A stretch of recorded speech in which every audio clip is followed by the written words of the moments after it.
Hello and welcome to another episode of Mike and Dave's Hi-Fi Riff. I'm Mike Evans.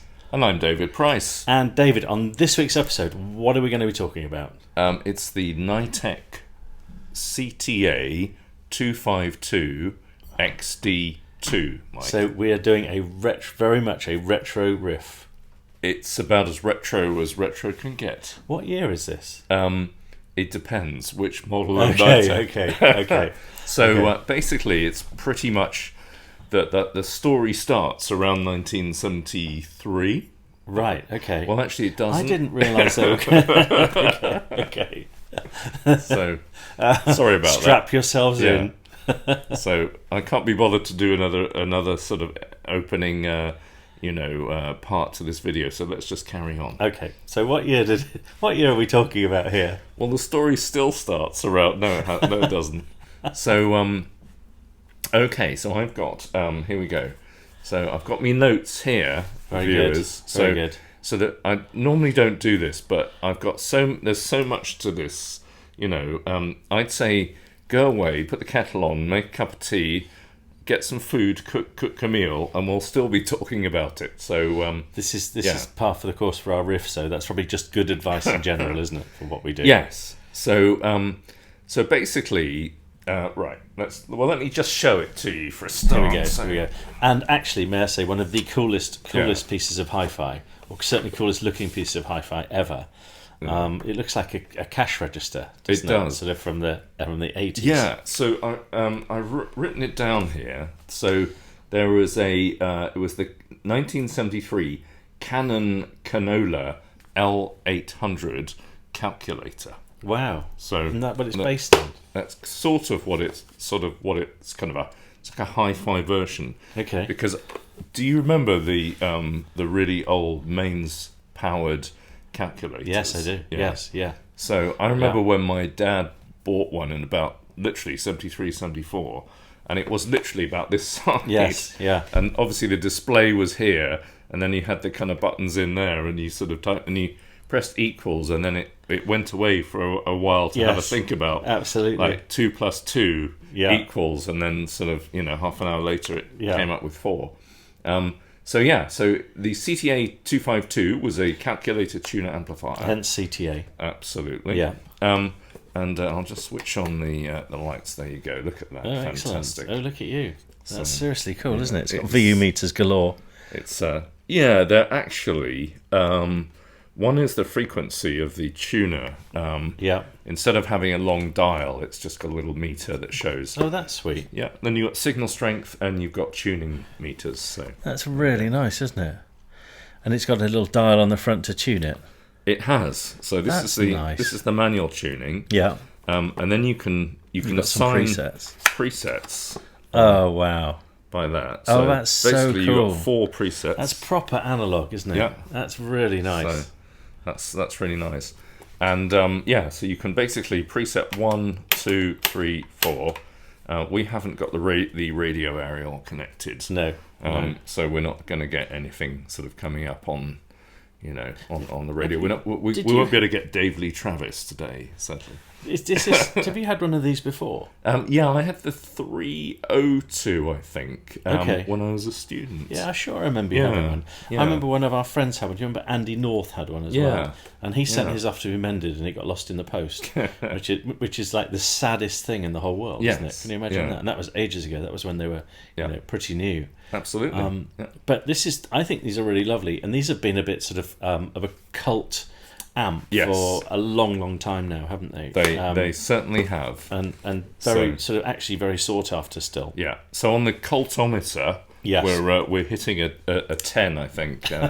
On the I'm glad you got that right. So, or the let's say the sadometer. Yes. Yeah. Well, we do that anyway. Yes. So, we're 11. We're yes. As people who are maximum on the sadometer, we have we're able to say how sad this is. We are right up there. Seriously sad.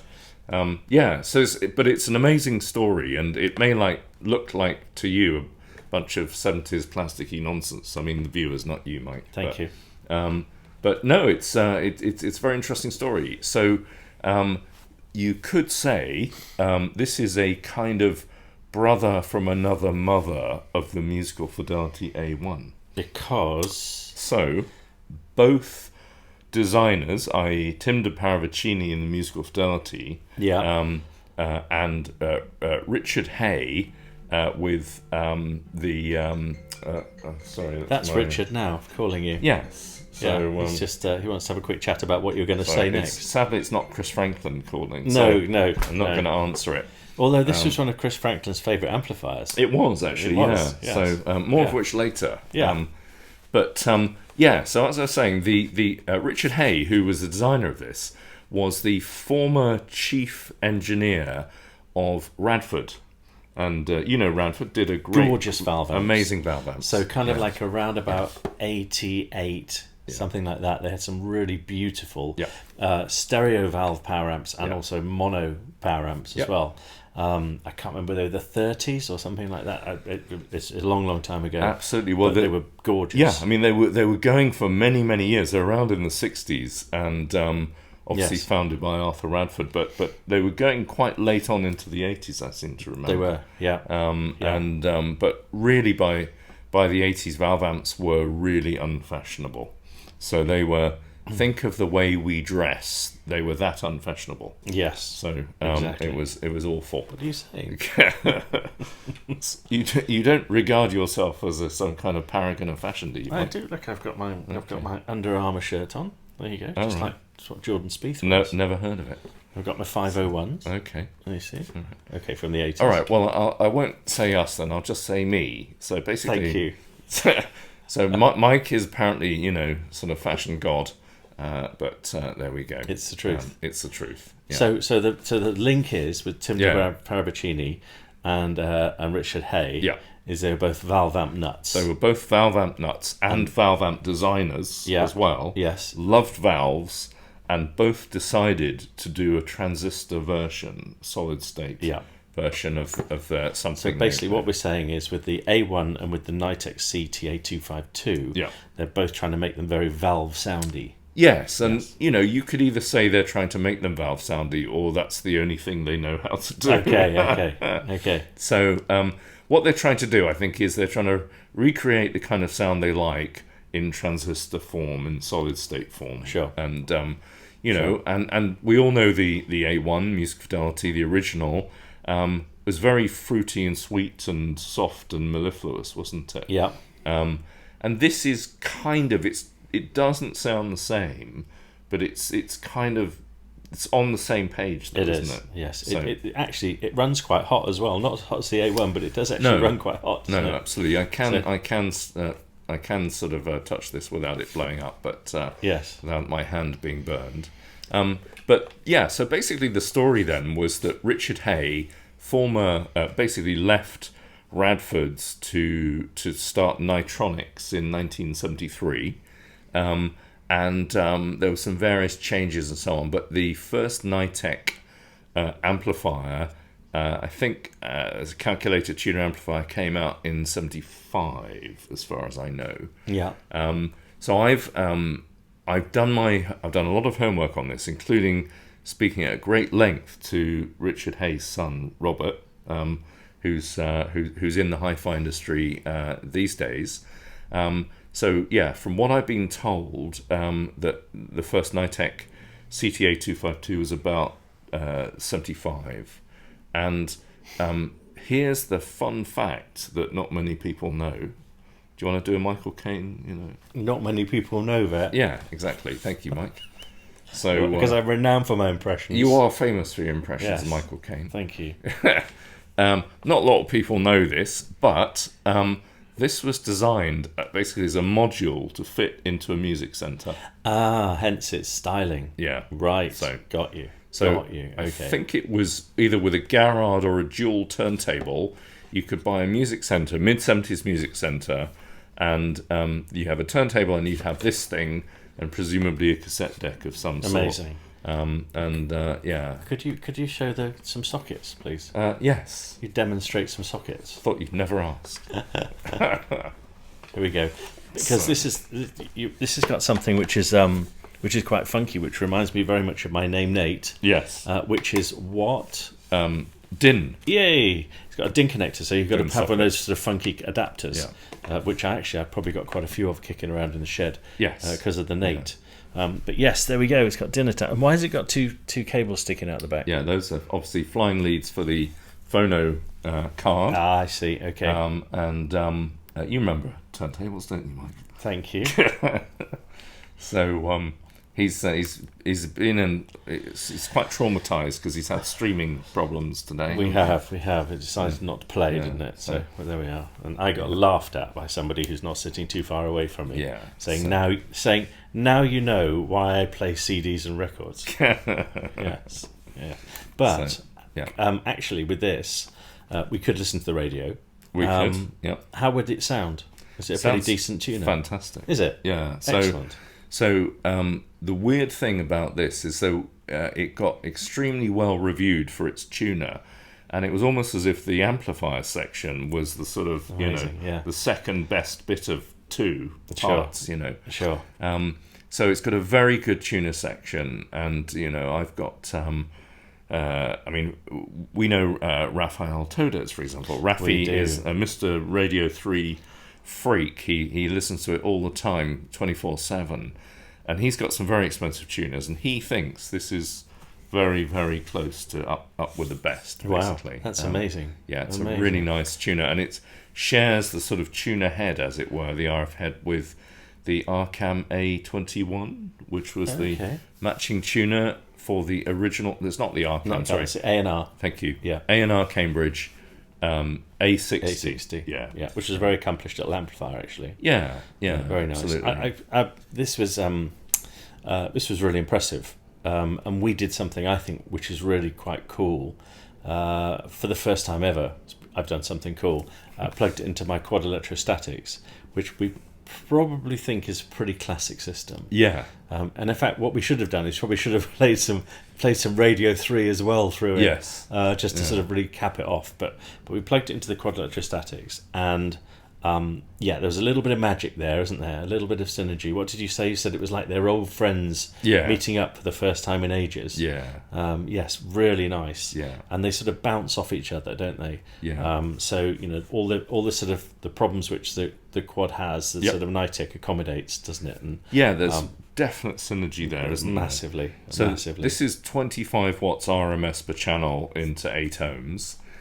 This is the later version, which is a CTA252 XD2, which has the bigger power transformer, and that hits 25 watts into 8 ohms, which is normally you'd want more power for the quads, I think. But it didn't seem to be running out of steam with the quads at all. Not at all. No. Seemed to drive them very well. But it wasn't just the kind of mechanics of it. It's just like they were kind of really fitted together well, didn't they? Really nice. Yeah. Really, really nice. It was really sweet. And in fact, I have to say, it's got. Well, let's go back one step. When we plugged it in, it sounded absolutely terrible. Yeah. And then it took about half an hour to warm up, and then all of a sudden it was like, oh my god, this is amazing. Yeah. But it had absolutely beautiful mid-range. Yes. Stunningly good mid-range. Yeah. As good as I've heard in ages. Yes. Real sort of depth to it, clarity. Yeah. Pretty dynamic. We played Atmosphere by Joy Division. We did. And we've decided that if you think of the system, so ESL 63s, Nytech CTA, and Atmosphere by Joy Division, we don't think anyone's ever done that before. No. So we're hitting world firsts. Yes. And it's very sad that people haven't done it before, because it sounded awesome, didn't it? It sounded really, really amazing. Yeah, so it's like the kind of infinite improbability drive on Hitchhiker's Guide to the Galaxy, isn't it? It really is. It's like, this has never happened. Yes, yeah. Well, it did here, and a typical Nytech buyer of the late 70s would not be a Joy Division fan. No. So it's an infinite number of monkeys writing Shakespeare. It certainly is. So, yes. Yeah, maybe a bit of smooth jazz or classical, but or Radio 3. Absolutely, but not Joy Division. No. Yeah, so it's an interesting design. It's Class AB, the power amp. This is obviously, and it's AC coupled. It's got a capacitor in the output stage, which is what you shouldn't do. Absolutely bad, naughty designer. Yeah. but for whatever reason, the way the circuit's been designed, it it just sounds great. It sounds really, really direct and musical, tonally a little bit kind of slightly sepia tinged. I think it's not super clear and open. Tonally. It's not hugely detailed either, sort of to the last degree. But it seems to manage to sift out the important detail and string it together really well. But it imaged really nicely. It Great did. stereo separation. That's really cool. Very foot tappy. Yep. No two ways about that. It's it's definitely got it, hasn't it? Without a shadow of a doubt. Yeah. It's not the last word in hi-fi. You wouldn't call it a high-end amp, but it's beautiful to listen to. Yeah. And it's great fun as well, isn't it? Look at it. Yeah. How can you not love it? Yeah. Well, it's got a great midband. And it's kind of a bit like an A-Nate 1 in some respects, isn't it? That it's, if you like really powerful low bass, then it's not right for you. No. If you like super detailed and sort of extended treble, it's not right for you. But it just has fun in the midband. It does. And wouldn't it be a brilliant demo to do against the A1 back in the day if these were your choices? In fact, wouldn't that be an amazing amplifier challenge? So if you had the Nate 1, A1 and CTA, that would be a really good fun audition, wouldn't it? Yeah, it'd be brilliant. I wonder which one you come out with. Yeah, it's a great question. It really is. I think there would be an awful lot of people who come out with the Nytech. Yeah, I genuinely do. Do you remember we did something on the Mist TMA3? Yes. And we had quite a few people saying it wasn't on their radar. Yeah. That was another thing. I think if you chuck the Mist into that equation, you'd have a lot of people wanting to buy the Mist as well. Yeah, we should have a kind of weird 80s bake-off at some stage, shouldn't we? So, or late 70s bake-off, because most of the late 70s stuff ended up on sale in the 80s, isn't it? And if we used the A1, we could actually bake. Yes. As well, couldn't we? I see what you did there, Mike. That's not far off it, to be fair. That was chucking out some heat, wasn't it? This is like one of those kind of heated things that keep the food warm. It is, yes. Whereas the A1 is more like the actual cooker. It's like the toasted sandwich maker. Yeah, so the Kenwood Chefette, or whatever it was called, of it's a Echo Hostess. Thank you. It's a Hostess trolley. It's a Hostess trolley in hi-fi terms. There you go. See, the things people learn on Hi-Fi Riff. I know. It's just, you come onto this channel. Yes, including me, So I didn't know you're a connoisseur of late 70s, food you serving. You are kidding me, of course. There's a Goblin tease made over there. I've seen your Goblin. You have seen my Goblin. You've seen my midget. Yes. You've seen my Goblin. Yes, you've got a midget and a Goblin. And my Echo is in my lockup. Is it that? Well, there you go. Yeah. And you were a great aficionado of toasted cheese sandwich makers as well. Yes. Was it a Breville? Breville, yeah, proper Breville, with the sort of ridges on it, so that it made your sort of like indentations in the toast. You had a Series 1 Breville, very first original, very first one. You used to clip it down. Do you remember? You sort of seal it. Yes. It was really brilliant. Yeah, very, very cool. Well, I remember you cooking me cheese and onion toasted sandwiches in about 1979. Yeah. So when we could have just put some bread on this, basically. With Percy Dalton's nuts. Yes. Yeah. Yes, but that's another story. That's one for the Goblin. Yes, I'm not sure if if we rated 15 or PG. We will be now. So yeah. So can I ask, how long have you had this, and where did you get it from? So I got it for £60 off eBay. No way, you're kidding me. And the thing to do when buying a used Nytech is to buy the best one you can. Most of them are knackered by now, to use the technical term. Yeah. And what I wanted the CTA252 XD2.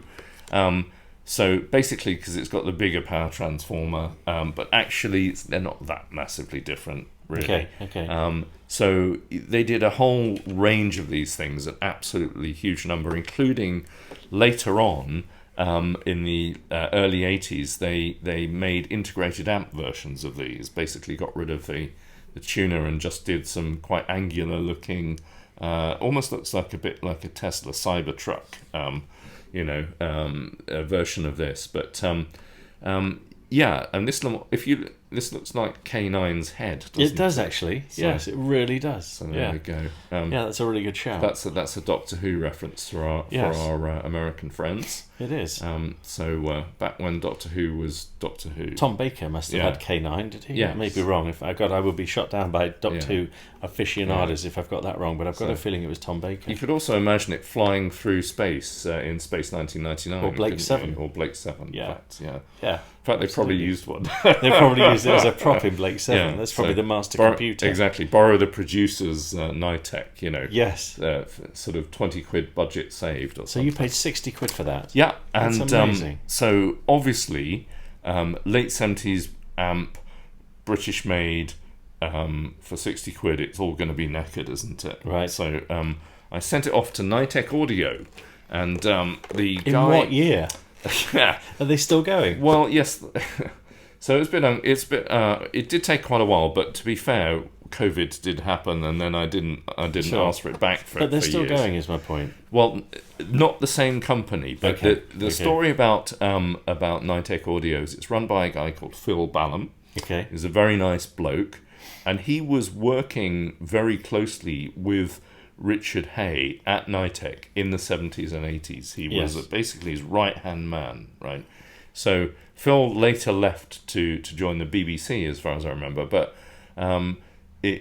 Phil is absolutely the guy to go to as far as Nytech servicing is concerned, and also has a range of new Nytech stuff available on sale. And I think I've reviewed some over the years, and it's very, very nice indeed. So we'll have to get some stuff reviewed then. Excellent, but basically, my advice to you would either buy a mint one or get a knackered one in good physical shape and send it to Phil at Nytech Audio.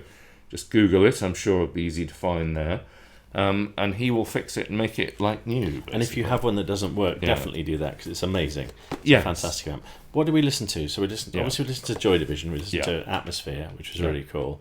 We listened to some Police. Yeah. We listened to Walking on the Moon, which I haven't heard in ages, which I thought actually sounded really, really good. It did.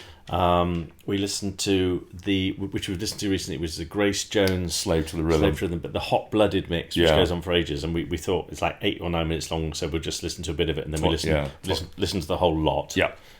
Which was seriously excellent. It's like we were going to get 20 seconds of it, weren't we? And we were. With Quiet Life, we listened to by Japan, so we did sort of lots of 80s stuff in there as well. You're drinking Guinness. Look at that. This is a first. This is a riff first. David's drinking Guinness. In fact, when you say a riff first, I've never seen you drink Guinness in my life. So. I'm channeling my Irish. No, you're not. Yes, because the only thing I had left in the fridge. So, cheers. You've drunk me out of House and Guinness. Which you're very welcome to, because I'm not a big fan, to be honest. But there we go. So look, we listened to some really, really amazing stuff. We even listened to what was your track you played when we were looking for The Lover Speaks and we couldn't find it? We played a fairly obscure song after that. We played Nick Lowe's "So It Goes," that's right, which was late 70s. Yes, on Stiff Records, very early Stiff Records release. Who of course originally had Madness and Elvis Costello. They did, and, even I think the Damned's New Rose was on Stiff, if I remember. Okay. Memory serves. Robert Wyatt? I think. Maybe, not sure. Maybe wrong. Remember. Maybe wrong. But that's a great sort of new wave song with Dave Edmunds playing on the guitar solo, I believe. And I followed that up with Spandau Ballet. You did? Yeah. So, Sixth Form disco music. It was. You're absolutely right. I'll fly for you. Yes, I'm sure you will. There we go. Yeah. There we go. I was referring to the name of the song. Oh, I see. Sorry. I beg your pardon. Just glad we've got that straight. I thought the Guinness had gone to your head. No, not yet. You just lit up. Did you see that? You must have hit the power button. So, let's hope it's still plugged in. No, it's not now. Oh my god, it's died. It's gone off. Mike means this, by the way. So look. Before it goes seriously downhill, let's do a riffometer on it. Yes. Can I just finish the story? Thank you for the riffometer. Right. Thank you. So Nytech, this was very popular, and it was very widely recommended in some of the so-called flat Earth magazines like Popular Hi-Fi and stuff. Hi-Fi Review. Yep. It was recommended as a great amplifier, and people used to say, it's one of the best amps you can get for a couple of £100. this would be late 70s, early 80s, and you also get a kind of free receiver with it. So it was so highly rated for its sound quality. But Nytech was based in Bristol. They had they sort of began to split these up so you could buy the amp version. They made some active versions. So here is you'll like this, Mike. It's a socket thing. That's the pre-power amp jumper. Oh, okay. So you could use it as you could basically make it part of an active system with the active crossover that came out. Very cool. So so they got very well into active with ARC. Remember ARC 101s, 202s, all that stuff. Yes, yeah. And then it moved to Ion Systems, and then Ion System Obelisk, wasn't it? That's was it. Their sort of their amp after this. Absolutely, and they were great. They were amps. lovely. Yeah, really cool. So that's the Nytech story, as it were, in a heavily abridged form, they sort of disappeared from the world, from sort of people's radar, I think. Yes, and so that's why it's so nice to present this one to you. In terms of rating, I would give this. So I don't do this normally, but I'm going to give it a 10 out of 10. Wow, there you are. So it's got excellent sound if you like that sort of thing. Yes. If you like big, massive bass and super forensic treble and oodles of detail, it's not for you. But it is very musical, isn't it? It's fantastic. And for me, as much as anything, it's a hi-fi classic. It is. It's a proper hi-fi classic. Yeah. It was a little bit off the wall, and it could have easily gone down the lines of style over substance. Yeah. But it sounds fantastic, and I love it. And I'm going to give it a 10 as well. Yes, well, I mean, I actually caught Mike playing level 42 through it. And we were saying when we were at school, we hated level 42 because it was a bit. I don't know, a bit cheesy, wasn't it? Yeah, a bit cheesy. But they've aged really well. They have. They've aged really well, and actually, it sounded amazing. Sounded loads of fun. Sounded really good. Yeah. And there we go on that dreadful bombshell admission. Yes. Thank you so much for watching this episode of Mike and Dave's Hi-Fi Riff. We'll see you at the next one. Thanks. Bye-bye. Bye.